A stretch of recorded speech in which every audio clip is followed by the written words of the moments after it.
Olá, pessoal! Tudo bem com vocês? Espero que todos estejam bem, meus amores. Aqui é a professora Andréa Santos, de Literatura, e conforme o combinado lá no nosso roteiro de estudos, hoje nós iremos fazer a correção dos exercícios do capítulo 11 do livro de literatura.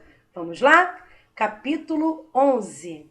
Atividades para sala, ok? Bom, vamos pegar aqui, do primeiro exercício, ok? Nós temos aqui um texto que vai responder as questões de 1 a 3, que diz assim: Ana aproximou-se da pedra, onde sempre batia a roupa, e depois o cesto junto dela.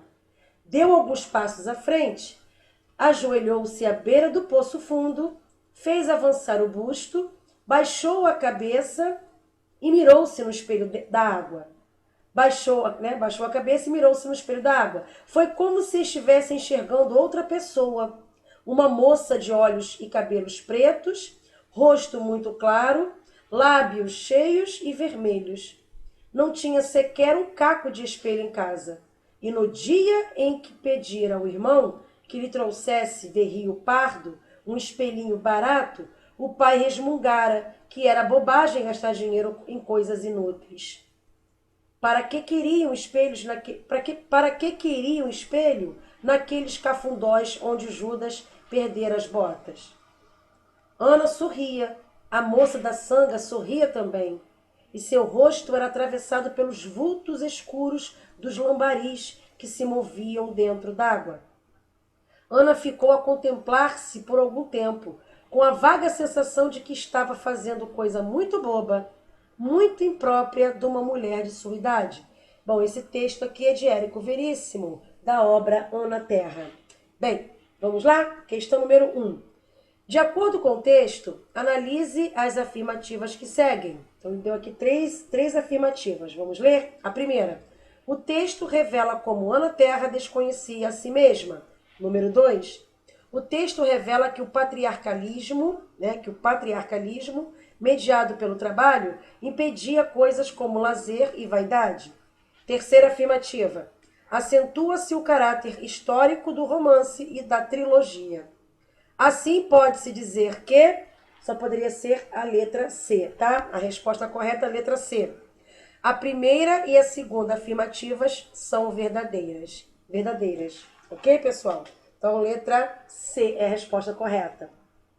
Então, no trecho aqui em questão, não se observam aspectos ligados ao caráter histórico da trilogia de Érico Veríssimo. Antes, temos aqui a personagem Ana Terra, diante dela mesma, se descobrindo, e as características do patriarcalismo presentes em toda a obra. Ok? Número 2. Com a frase, abram aspas, não tinha sequer um caco de espelho em casa, fecham aspas. Infere-se da narrativa que só poderia ser a letra D de dado, A família de Ana, por trabalhar muito, não tinha tempo para as veleidades femininas.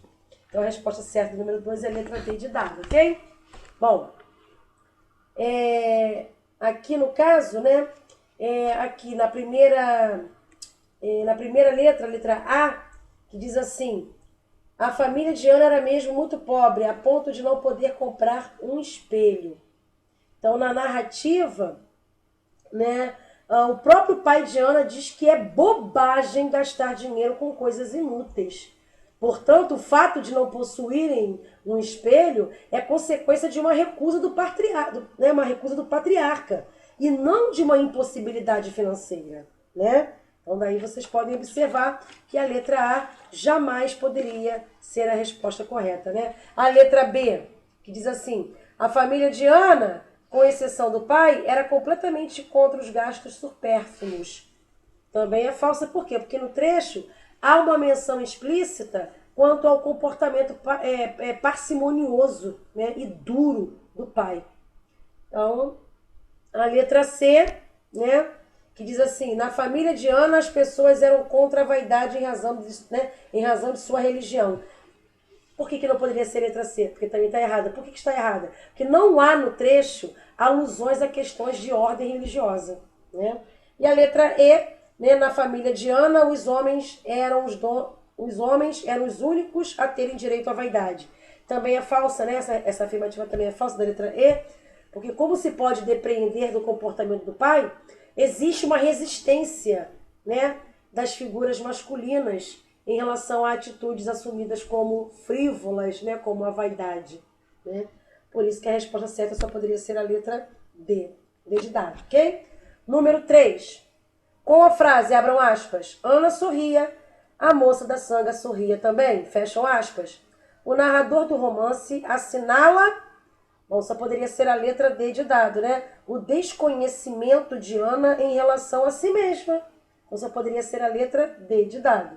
Número 4. A obra de Jorge Amado, em sua fase inicial, aborda principalmente o problema da... Bom, aqui no número 4 só poderia ser a letra B de bola, ok, pessoal?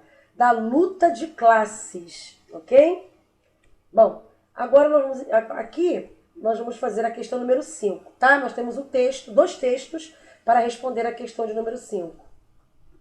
E aqui diz assim, texto 1. Logo depois transferiram para o trapiche o depósito dos objetos que o trabalho do dia lhes proporcionava. Estranhas coisas entraram então para o trapiche.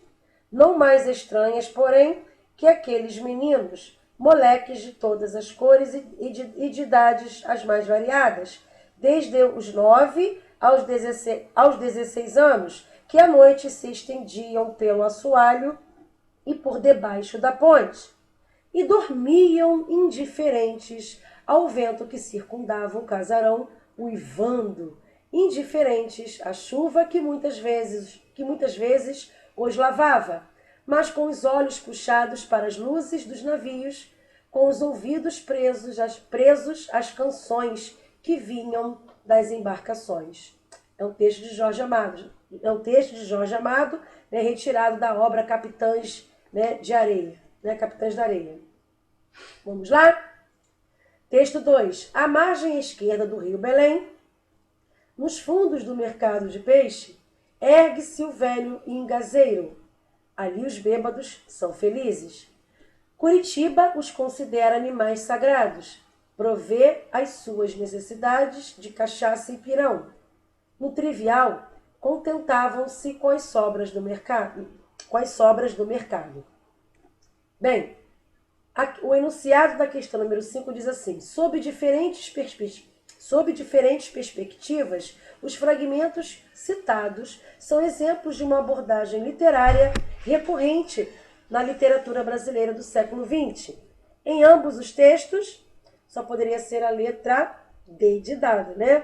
Em ambos os textos, a crítica à indiferença da sociedade pelos marginalizados é direta, né? Então aqui ele está pedindo, né, que sob diferentes perspectivas, os fragmentos citados são exemplos de uma abordagem literária recorrente na literatura brasileira do século XX. Em ambos os textos, né? Letra D, a resposta correta, tá? O espaço onde vivem as personagens é uma das marcas de sua exclusão. Então, perdoe-me aqui, pessoal, a resposta correta é a letra D de dado, ok? Podem marcar aí, número 5, letra D de dado, não é letra E não, tá? É letra D de dado, tá? Então, os dois fragmentos aqui que eu li, né, expõem a relação, né? Expõem a relação entre as personagens com o meio em que vivem, demonstrando que há relações de interferência, né, no modo como o espaço determina, né, em certa medida, a condição social das personagens também. Então, nesse sentido, uma das marcas da exclusão das personagens é justamente o espaço em que elas vivem, ok? Por isso que a resposta certa é a letra D de dado. Vamos agora para as atividades propostas? Vamos lá? Bom, eu escolhi algumas questões aqui, né, para nós corrigirmos. Vamos pegar aqui o texto que está aqui na página 89. O texto que vai responder a questão número 1. Vamos lá?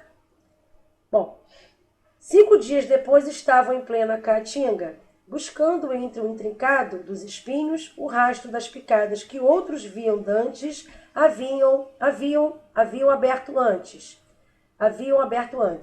Já estavam acostumados a dormir ao relento debaixo das árvores, pois só existiam duas redes, numa das quais ficava Jucundina com o neto mais moço e na outra repousava Diná. Mas naquela primeira noite da caatinga não havia árvore onde prender as redes. A muito custo conseguiram um pequeno descampado onde arriar as trouxas, e jogar o corpo. Haviam feito pouco caminho naquele dia. Os homens iam de facão na mão, cortando o mato, alargando a quase invisível picada. Estavam tão cansados que não sentiam fome. Diná se encarregou do jantar, ajudada por Marta. Jucundina fez uma cama com a rede, no chão mesmo, para o menorzinho, e sentou-se ao seu lado. Estirou as pernas, também ela estava terrivelmente cansada. Se bem o menino pesasse cada vez menos, estava emagrecendo a olhos vistos. Na roça, Jucundina o criava com leite de cabra, e ele ia se criando sem maiores novidades. Ficou olhando a face pálida da criança. Os ossos estavam à mostra, os olhos saltados. Podiam-se contar as costelas nas costas finas. Então, esse texto, é um texto de Jorge Amado, é da obra Seara Vermelha, Então, vamos lá. Aqui, no enunciado, nós temos a seguinte pergunta. Na expressão, vamos lá, na expressão, abram aspas, em plena caatinga, fecham aspas, abram aspas, em plena caatinga, Então, entre aspas, em plena caatinga.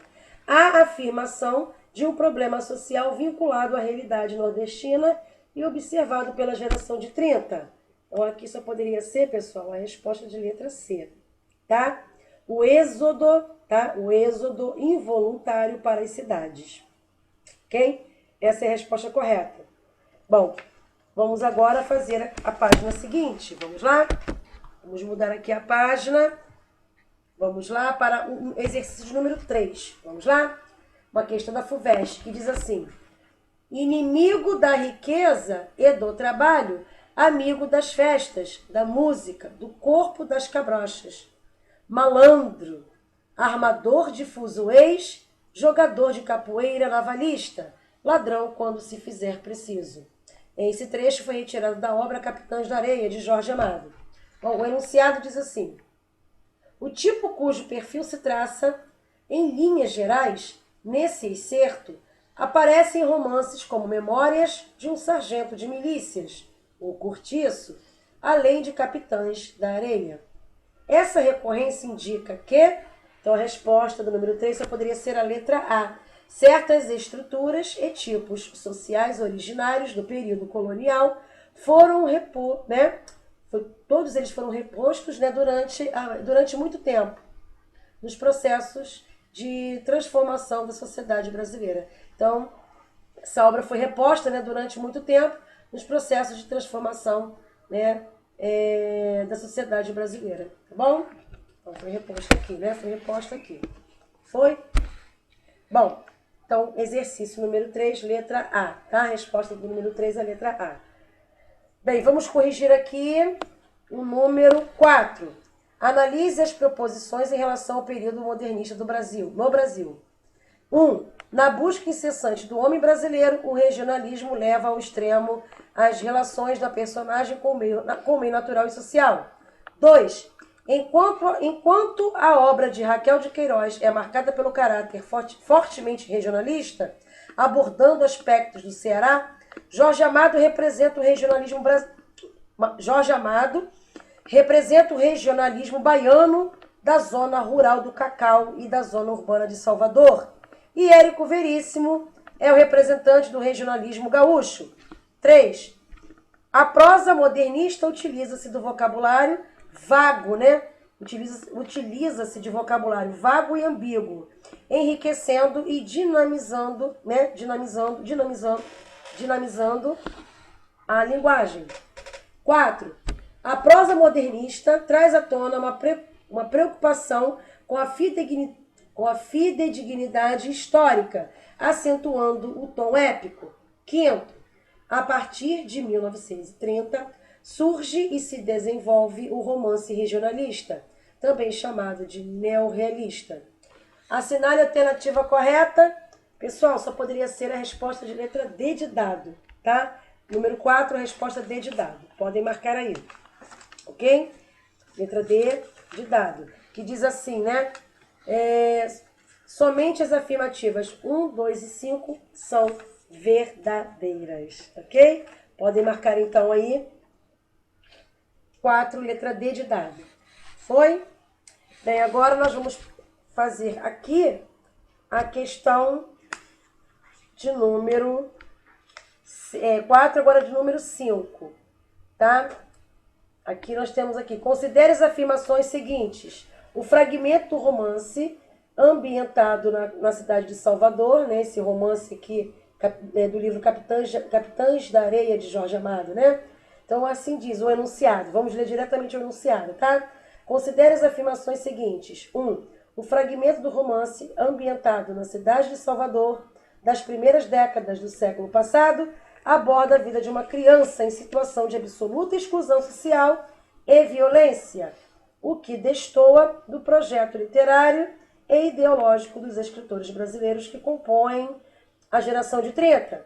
Segundo, valendo-se das conquistas do modernismo, o romance apresenta linguagem fluente e acessível ao grande público, utilizando-se de um português coloquial, simples, próximo a um modo natural de falar, com o largo emprego da frase curta e econômica. E 3. Sem Pernas é uma personagem que, embora encarne um tipo social claramente delimitado, né, o do menino pobre, abandonado, aleijado e discriminado, adquire alguma profundidade psicológica à medida que seu passado e suas experiências dolorosas vêm à tona. Então, conforme o texto, está correto que se afirma apenas em... Então, aqui a resposta do número 5 só poderia ser a letra E, tá? Somente na segunda e na terceira proposição, né? Na segunda e na terceira afirmativas, tá bom? Então, a resposta do número 5 é a letra E, tá? Somente na segunda e na terceira afirmativa. Foi? Bom, 5, agora vamos lá para o número 8. Vamos lá? Bom, a questão número 8 diz assim. Analise as afirmativas que seguem. Primeira, Com o Tempo e o Vento, de Érico Veríssimo, texto fundador da identidade sulina, a representação da natureza contribui para a criação da figura do gaúcho. Segundo, a única preocupação do narrador é contar a parte histórica do Rio Grande do Sul. 3. Nos romances urbanos de Érico Veríssimo, a vida na cidade é descrita em seu cotidiano, por meio da crônica de costumes, às vezes com conotação intimista. 4. Ana Terra, personagem de Érico Veríssimo, que representa a força da mulher do Rio Grande do Sul, faz o elo entre o campo e a cidade, apontando para a vida urbana. Então, vamos lá? Pela análise das afirmativas, conclui-se que estão corretas. Então, a resposta do número 8 só poderia ser a letra A, tá? Somente a primeira e a terceira, tá, pessoal? Então, a resposta é a letra A. Bom, vamos agora para a questão de número 9. Vamos lá? Vamos lá, 9. Nós temos aqui, leia o texto. Nós temos um pequeno texto que diz o seguinte. Muita gente o tinha odiado, e ele odiara a todos. Apanharam na polícia, um homem ria quando o surravam. Para ele, é este homem que corre em sua perseguição na figura dos guardas. Se o levarem, o homem rirá de novo. Não o levarão. Vêm em seus calcanhares, mas não o levarão. Pensam que ele vai parar junto ao grande elevador, mas Sem Pernas não para. Sobe para o pequeno muro, volve o rosto para os guardas que ainda correm. Ri com toda a força do seu ódio. Cospe na cara de um que se aproxima estendendo os braços. se atira de costas no espaço como se fosse um trapezista de circo. A praça toda fica em suspenso por um momento. Se jogou, diz uma mulher, e desmaia. Sem pernas, se rebenta na montanha como um trapezista de circo que não tivesse alcançado o outro trapézio. O cachorro late entre as grades do muro. É um trecho retirado da obra também Capitães da Areia, de Jorge Amado. Bom, para responder ao que se pede, atente para as informações referentes à localização espacial dessa cena, na qual se narram a perseguição e a morte de Sem Pernas. Letra A. A cena se passa diante do conhecido elevador Lacerda. Foto, né, que está aqui na foto do livro de vocês. Vamos observar aqui a foto. Olha a foto aí, vamos lá? Que vem a ser um dos mais famosos cartões postais de Salvador, da Bahia. Qual é o efeito de sentido introduzido na cena por essa característica da localização espacial? Então a resposta da letra A, do número 9, ficou assim. Sem Pernas salta da cidade alta, que sempre o maltratara, para cair na cidade baixa, né? A que sempre pertencera. Então essa relação alta e baixa é uma espécie, né, de alegoria das próprias relações sociais a que a personagem está sujeita. Então dessa forma, o suicídio da personagem, né, perseguida pela polícia, é um ato desesperado, vamos dizer assim, né? É um ato desesperado de libertação de um sistema e de uma cidade de opressores, ok? Letra B. Observe que o elevador Lacerda, né? Observe que o elevador Lacerda, de uso público, situa-se no desnível brusco e pronunciado, que em Salvador separa a cidade alta, parte mais moderna da cidade, né, considerada seu centro econômico, da cidade baixa, sobretudo portuária, né, e popular. Então, que sentido essa característica do espaço confere à cena? Então, a resposta aqui da letra B, do número 9, ficou assim: situado no desnível, né, situado no desnível brusco e pronunciado, que em Salvador separa a cidade alta da cidade baixa, né? O espaço representado aqui pelo elevador Lacerda simboliza o antagonismo das classes sociais daquela cidade e, por extensão, né, de todo o Brasil. Ok? Questão número 10, nós temos dois textos e o enunciado diz assim, vamos lá, vamos ler direto o enunciado. Tema recorrente na obra de Jorge Amado, a figura feminina aparece no fragmento retratada de forma semelhante a que se vê no texto do moçambicano Mia Couto. Nesses dois textos, com relação ao universo feminino, em seu contexto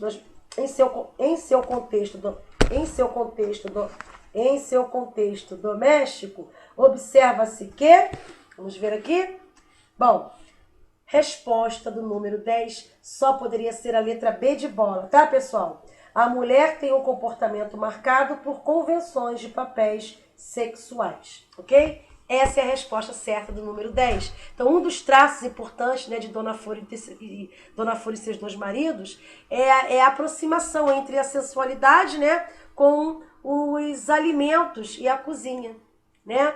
Nesse sentido, o universo feminino, identificado com o local da cozinha, recebe conotações, né, de sensualidade e desejo. Então, em um dos trechos, há essa retomada, né? Há a retomada desse imaginário de associação entre o ato de cozinhar e a sensualidade, né? O que configura a manutenção de papéis, né, estereotipados para o comportamento feminino. Ok? Bom, encerramos aqui, pessoal, a nossa correção, tá? Dos exercícios de sala e de casa. Não esqueça de colocar os nomes e a turma aqui nos comentários, ok? Fiquem todos com Deus, ok, pessoal? Um grande beijo e até o próximo vídeo. Tchauzinho!